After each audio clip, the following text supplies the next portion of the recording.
वज़ीर आज़म पाकिस्तान का कहना है कि सरकारी अराजी खाली कराते वक्त गरीबों को मुतबादल घर फराहम किए जाएं।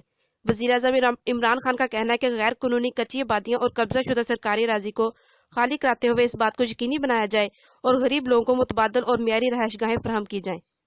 इस्लामाबाद से हमारे नुमाइंदे के मुताबिक वज़ीर आज़म इमरान खान की ज़ेर सदारत सरकारी ज़मीनों और जायदादों को मुनासिब तौर पर बरूए कार लाने के हवाले से वज़ीर आज़म ऑफिस में इजलास हुआ।